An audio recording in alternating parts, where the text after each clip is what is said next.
Russia is closing in on Ukraine's capital. It's taken out a TV station and sent a 65-kilometre long convoy of tanks to the city. Joining me now is former Defence Force Chief Admiral Chris Barrie. Chris Barrie, thanks for your time. I just wanted to find out it's good to be some of your views of warfare here. What are the chances for Ukraine here, or is it just a matter of days or weeks before they succumb?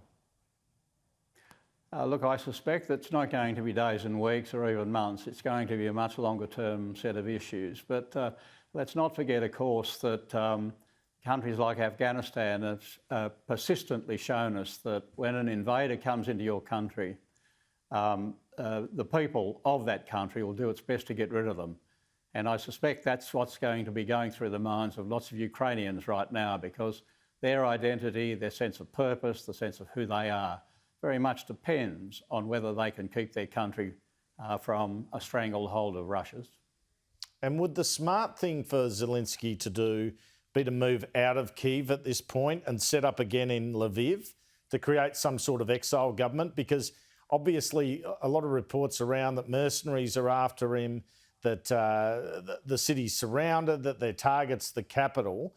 But I guess there is that opportunity for an exile-type resistance government. I think that is a decision he will have to make, but I suspect at the moment in his mind, while he stands for Ukraine, he should stay where he is, because were he to depart the scene and go somewhere else, he'll invite the partition of the country, and that'll mean anyone on the east side of the partition will become part of Russia, and what's left on the west will be the remainder of Ukraine. I don't think that's where he would go right now, but who knows how this will unfold over the next few days. Now, Joe Biden was pretty clear, I thought, in that State of the Union speeches. Him and his officials have been clear over the past few days that really where war between America and Russia starts is if Vladimir Putin crosses into Poland. What are the chances, do you think? Or do you think Vladimir Putin will be sound enough of mind not to bring us into a world war? Look, I don't know the answer to that question, to be truthful, but let's face it. All of a sudden, Europe has awakened to NATO again.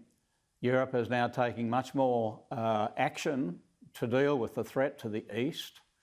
Poland is a member country, and the European Union stands steadfastly behind NATO.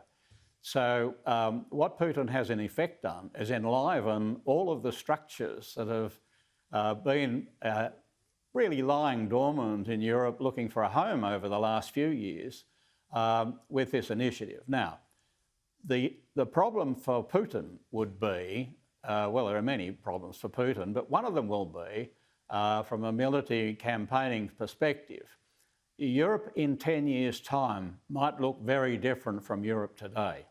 Europe in 10 years' time may well be armed to the teeth and reorganised across the lines of that we saw in the early days of the Cold War, and be looking for the Russian bear to come through the Fulda Gap and be ready to defend itself. If he were to think about moving beyond Ukraine into other frontline states and even into places like Poland, it would have to be soon rather than later. And just very briefly... That becomes a... Sorry, I was just Well, it becomes a very serious question. Yeah. Indeed. You go. Just very briefly, is it important or dangerous for the West and for Australia to commit munitions to this conflict? Could Russia see that as an act of war in itself? Look, I think we are in the West are doing everything we can to try and help Ukraine stay as a state of its own. So I don't think that's the wrong thing to do. How it gets interpreted on the other side of this conflict in Moscow is up to their interpretation. But let's face it, what Putin has effectively done, noting that Russia lost the presidency of the UN Security Council last Friday, is to break all the international laws and codes of conduct, to smash through the very basis of the UN Charter, and has said, I'm on my way. Now, how does this play out in the long run inside Russia? What do mums and dads inside Russia really think? Let's not forget that the Russians The Soviet Union had 10 years of experience in Afghanistan and they were thrown out of that country. So it's not impossible to do. The big question here will be, what are the limitations on the use of conventional weapons? It's perfectly possible that the Russians can fire weapons from aircraft over their own airspace into Ukraine. You know, they don't have to actually cross into Ukraine airspace to do that. What happens on the ground is going to be important. Chris Barrie, thanks so much. I'm afraid we're out of time. Thank you.